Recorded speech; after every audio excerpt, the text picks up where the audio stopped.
Moikka, miten on mennyt ilta? Tämä oli tosi hauska.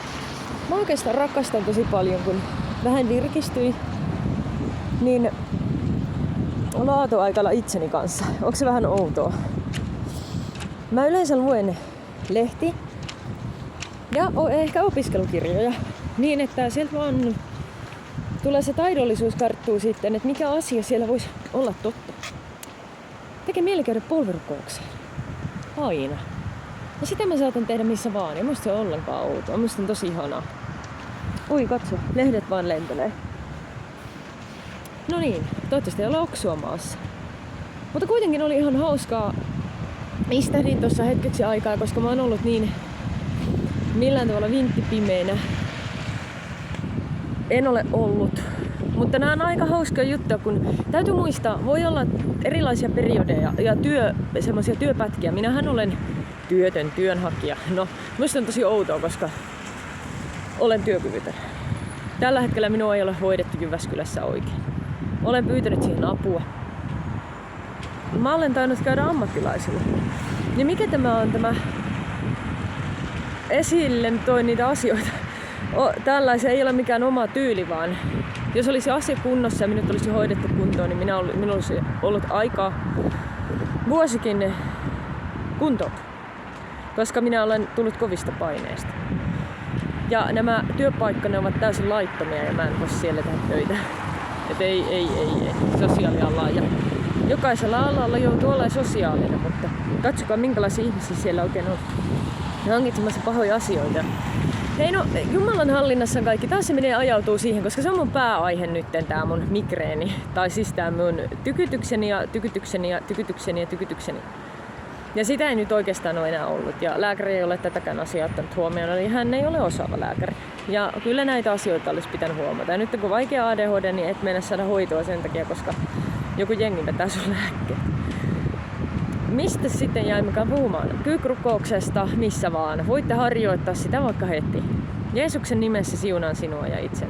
En muista enää mitä olin sanomassa, mutta tätä työ- ja elinkeinopolitiikkaa ja nyt se annetaan kunnille sekin. Ja kunnilla meillä on sellainen ongelma, että tämähän on ilmeisesti tarkoitettu tämä liittovaltiomalli, jossa ei sitten vielä toimi kuin yksi ahne ja rikas porsto, joka en mä tiedä kenen rahoja hän vetää. Varmaan niiden, ketkä ovat tappaneet kontteihinsa. Aivan näin se menee, että tämmöisiä suunnitteilla. Tappaneet kontteihinsa jollakin ikuisen elämän piikeillä. No, ettehän te elää ikuisesti ainakaan siellä, missä hyvät on asumassa. Että ei se joulupukki ei pelasta. Eikä vauvana ole hyödyllistä käydä kasteella. Pesulla kyllä. Tutki Raamattua. Ja oikeastaan tärkein on rukous myöskin, että tunne Jumalasi. Mä olin jo alkuun ehkä rukouksen lapsi. Oletko sinäkin ehkä rukouksen lapsi? Oli ihana tänään liikkua täällä. Mä kannan tosi monta sydämellä ja välillä minullakin tukkeutuu tää, niin tuntuu, että onko sitä uskoa enää ollenkaan. Mikä tää oikein on? Ja välillä ahistaa. Välillä on hyvä, kun se havahduttaa, että se pitkään vaikka oot jossain paikassa tai seurassa. Niin siellä on erilaisia henkiä, varsinkin jos siellä on enemmän herkkyyttä. Niin sä aistit sen, niin minullakin on helppo lankeamisen vaara. Että rukoile heti, tunnista sun ajatuksesi ja tunteesi. Nyt pitää mennä. Tää oli kiva ilta tai yö. Täysraittiina on kiva sekoilla. No en osaa sanoa. Mutta kiitos Jeesukselle tästä päivästä. Heippa. Ja uusi on alkamassa. Mitäs sanot? Toivotaan ja rukoillaan, että saamme sen totuudessa vanhurskaudessa diagnoosit, jotka meille kuuluu. Kyllä näin on, aamen. Ja sen lääkityksen, jonka tarvitsemme ja mikä joka meille kuuluu.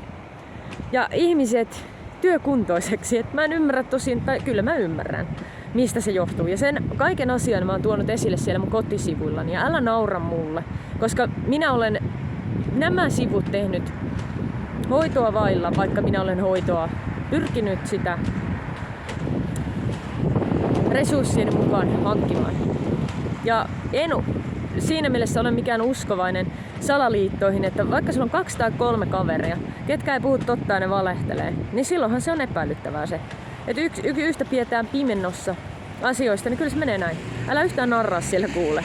Sä oot jäänyt kiinni jo valheista, niin älä yritä kaataa sitä toisten niskaa. Se on niinku aikuismaista käytöstä, niin mä en oikein ymmärrä ollenkaan. Heidän sellaisten ei pitäisi olla missään vallan päättäjissä eikä edustajissa eikä missään. Kotikasvatusta vielä opiskelemaan. Se on sivistystä. Ei hyvät käytökset ainoastaan, vaan olla luja ja seisoa sanojensa takana ja kantaa vastuuta ja vähän joskus kärsiäkin häpeää. Ei ulkokultaisuus. Moi!